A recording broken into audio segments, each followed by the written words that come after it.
nag-aayuno, dahil sila ay matatanda na, ay sila ay magpilya. Magpilya sila, magpapakain sila ng isang miskin sa isang araw. Hanggang sa natapos na nila. May mga tao na sabi nila, hindi yan magpapasok dahil sila kita dito. Hindi yan allowed sa nadapat na gawin na dahilan ng hindi yan magpapasok. Ang pinapayagan ng Islam, pinapayagan ng Allah Subhanahu wa Ta'ala, ay pagbaliban niya ang kanyang fasting kung siya ay may sakit na ang sakit na yun ay hindi na mawala sa kanya. May sakit na hindi na mawala sa kanya hanggang siya ay lumakailan. Pangalawa, yung mga matatanda na hindi na kaya magpapakain.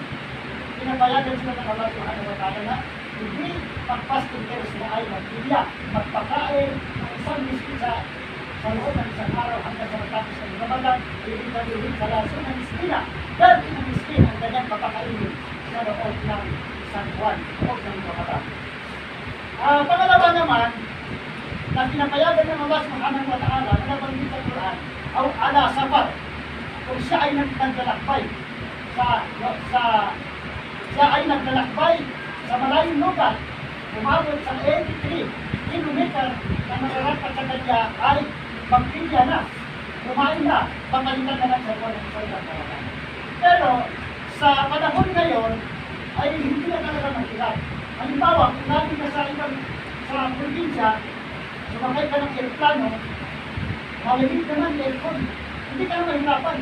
Kaya mas mainam, sabi ng mga ulama, kaya pagpatuloy ninyo ang inyong mga fasting. Pagpatuloy ninyo ang inyong mga fasting dahil hindi kayo mahirapan.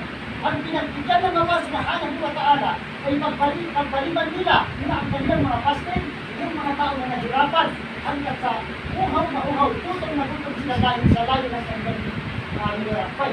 Kaya yun ang pinagbigyan ng Allah Subhanahu wa Ta'ala. Kaya mga kapatid sa agaman ng Allah Subhanahu wa Ta'ala, masalamat kayo sa Allah Subhanahu wa Ta'ala dahil maraming mga tao ng mga katawag din sinasabi nila mga Muslim. Hindi sila nag-aayon. Hindi sila nag-aayon. Paliwala sa kanya ang mga pastor. Sa ngayon, sa pagkatapos ko ng Ramadan, parehas din tayo. Kung kumakain sila, kumakain din tayo. Ano ba alam ginagawa nila? Na mabubuti ay ginagawa nila natin. Kaya, nung kinalugi sila sa buwan ng Ramadan, nung kinalugi sila sa buwan ng Ramadan, dahil pinapalipas nila yung buwan na ito na pinagmamalaki sa Allah Subhanahu wa Ta'ala ng buwan na binigay sa atin ito na bonus sa loob ng 12 na buwan, may isang buwan na binigay. Ito ay hindi pahirap sa atin ito. Hindi pahirap kundi ito ay binigay ng Allah Subhanahu wa Ta'ala sa atin na bonus mo ang kayo po iwan ng nagpipala.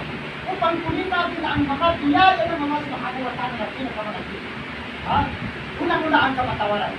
Allah Subhanahu wa Ta'ala kapag dumating ng buwan ng Ramadan ay pinapatawad niya ang lahat ng kanyang alipin na humingi ng kapatawaran. Sa buwan ng Ramadan, pinapatawad niya ang lahat ng kanyang alipin niya na nag-aayuno humingi ng kapatawaran sa buwan ng Ramadan. Ang Allah Subhanahu wa Ta'ala kapag dumating ng Ramadan na ito ay nagpapalaya siya sa impyerno. Ibig sabihin, kung may isang tao na nakalista na ang kanyang pangalan na siya ay makapasok sa impyerno, ang Allah Subhanahu wa Ta'ala gabi-gabi ay nagpapalaya siya sa mga tao.